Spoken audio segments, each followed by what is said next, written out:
Eu acho que o futebol é aquilo que a gente pode chamar, pegando um conceito do Marcel Mauss, de fato social total. Ou seja, ele impacta a vida da sociedade de diversas maneiras, né? E a gente pode entender também o futebol como um campo de disputas.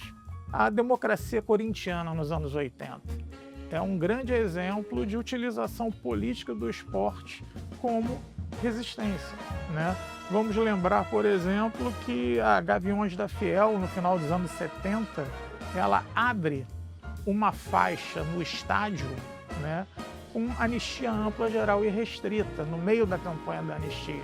Durante a Guerra Civil Espanhola, o Barcelona, né, hoje um dos clubes mais populares, um dos clubes mais ricos do mundo, ele excursiona por vários países fazendo propaganda da causa republicana, da causa antifascista, arrecadando fundos para os combatentes republicanos durante a Guerra Civil Espanhola. Ou seja, é um campo de disputa, né? Essa ideia de que futebol é alienação, ela não se sustenta. Uma visão equivocada que parte da esquerda manteve por um bom tempo, né? E, de certa forma, ainda uma parte da esquerda mantém até hoje, mas ter uma visão muito limitada do que é o futebol. Como tudo na sociedade, o futebol é um campo de disputas, né? Se ele é um campo de disputas, ele pode ser utilizado de diferentes formas. Ele é resistência, mas também pode ser instrumentalizado politicamente. Sou Adriano Freixo, né? Sou professor, sou historiador e professor de Relações Internacionais na UF, na Universidade Federal Fluminense. E há alguns anos eu me dedico a pesquisas sobre cultura e relações internacionais e dentro desse bojo da cultura e relações internacionais, principalmente esporte e relações internacionais. Tendo o futebol, não só o futebol, mas tendo o futebol como principal objeto, né? E nessas pesquisas que eu tenho feito, o meu foco tem sido sempre a interseção entre futebol e política, porque é algo muito presente, né? Embora tenha muita gente que diz que esporte e política não devem se misturar.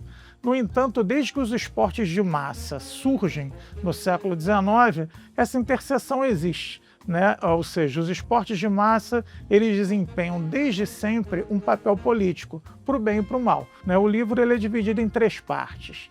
Ele tem uma primeira parte, onde eu faço a discussão de futebol, nacionalismos e identidades nacionais. Ou seja, como o futebol ele é utilizado na construção de identidades nacionais. O Brasil é um bom exemplo, né? A gente tem, por exemplo, nos anos 30, durante a era Vargas, o futebol e o samba são escolhidos como elementos fundamentais da nossa identidade nacional. Não é uma escolha aleatória, né? É um processo onde o Estado tem uma participação fundamental e futebol e samba não são escolhidos aleatoriamente, porque o samba foi algo que surgiu das classes populares e chegou aos salões das elites nos anos 30. O futebol percorreu um caminho inverso. O futebol ele surge como um esporte de elite que se populariza. Naquele momento da era Vargas, onde essa ideia de conciliação de classes em torno da ideia de nação estava muito presente, são 2 elementos que vão ser fundamentais na construção dessa identidade brasileira.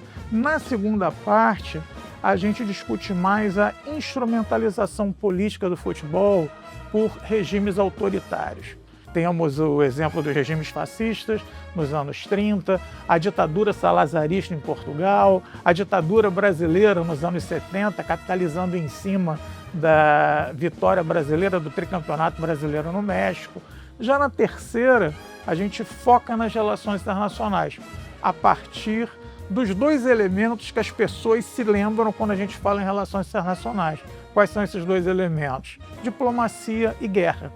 A guerra do futebol que acontece na América Central no final dos anos 60 e que acontece, né, o estopim, né? Claro, aquilo envolve uma série de outras questões, mas o estopim para a guerra estourar é um jogo da eliminatória da Copa do Mundo de 1970.